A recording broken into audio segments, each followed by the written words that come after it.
안녕하세요. 무명선교입니다. 오늘은 야고보서 말씀 묵상 14번째 시간 14절 사람들이 시험을 받는 이유에 대해서 함께 나눠보기 전에 말씀 같이 읽도록 하겠습니다.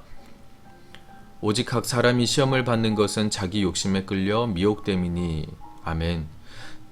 이 말씀은 사람들이 시험을 받는 이유에 대해서 말하고자 하는 것이죠. 즉 자신이 시험을 받을 때 다른 사람들을 원망하거나 미워하거나 책임을 떠넘기려 하지 말고 냉정하게 자기 자신을 돌아보라는 말이에요. 현재 자기 자신이 왜 여기에 머물러 있게 됐는가? 왜 이러한 일들이 나한테 닥치게 되었는가? 사람들은 이러한 이유를 많이 말합니다. 그러나 우리는 그 사람이 가진 조건이 그 사람을 그렇게 만든 것이 아니라 그 사람들이 어떤 생각을 가지고 자신의 삶을 대하였는가, 그거를 생각해보면 더욱 이해가 빠를 것입니다. 예를 들면 헬렌 켈러, 그리고 하니 제이 크로스비, 신라권을 쓴 위대한 시인 밀턴과 같은 사람들은 모두 앞을 볼 수 없는 맹인이었지만 그들은 자신의 삶을 통해서 아름다운 성공을 이루면서 많은 사람에게 도전을 주었습니다. 베토벤은 나중에 귀머거리가 됐죠. 하지만 교향곡을 작곡했어요. 루스벨트와 같은 소아마비 장애를 가진 사람이 어떻게 됐나요? 미국의 대통령이 되었습니다. 에디슨과 같은 사람도 아무도 그를 지도할 수 없다고 하였지만 그는 위대한 발명가가 되었으며, 또 학교 선생님이 이 아이는 머리가 너무 나쁘고 열등하여서 앞으로 계속해서 공부하기는 어려울 것이라고 했지만 그는 전쟁의 위기에서 영국을 구하고 국민들을 이끌었던 수상이 되었습니다. 이런 사례들은 너무도 많아요. 이들은 자신의 삶을 대할 때 참으로 소중하게 다루었어요. 장애가 결코 그들을 시험하지 못할 만큼 강인한 정신을 소유하게 되었습니다. 어린 시절에 아이들에게 얻어맞고 자랐던 아이가 어느 날 여러 명이 자기를 괴롭힐 때 그 아이들을 밀쳐서 넘어뜨렸습니다. 그 이후 이 아이는 자라서 기사가 되었고 만유인력의 법칙을 발견한 뉴턴이 되었습니다. 이와 같습니다.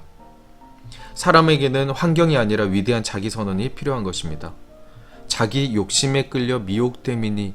결국 시험에 빠지는 것은 대부분 정욕에 이끌림을 받아서 거기에 빠져드는 것을 말합니다. 사람을 무너지게 하는 것은 우리의 육체 안에 항상 늘 일어나는 정욕으로 말미암은 것입니다.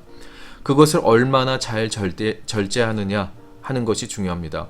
그리스도인들이라고 말할 수 있기 위해서는 적어도 두 가지는 지켜야 됩니다.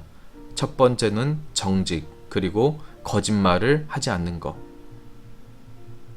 정직이 거짓말을 하지 않는 것이죠. 더러운 재물을 탐하지 않는 것과 같은 것을 포함합니다. 두 번째로는 순결입니다. 성적으로 순결하고 도덕적으로 순결해서 가정에 충실하고 가정 안에서 그리스도의 다스리심을 받는 자리에 있어야만 합니다.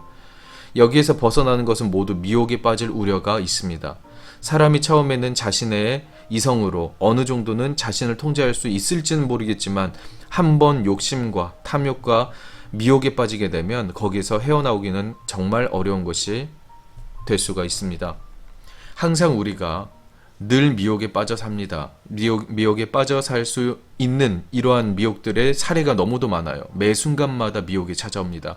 하지만 우리 안에 중심, 반석 위에 우리 마음의 반석 그 자체가 예수 그리스도가 될 때 우리들은 쉽게 그 사단의 미혹이라는 것을 알아챌 수 있을 것입니다. 오늘은 사람들이 시험을 받는 이유에 대해서 우리가 함께 나눠보았는데요.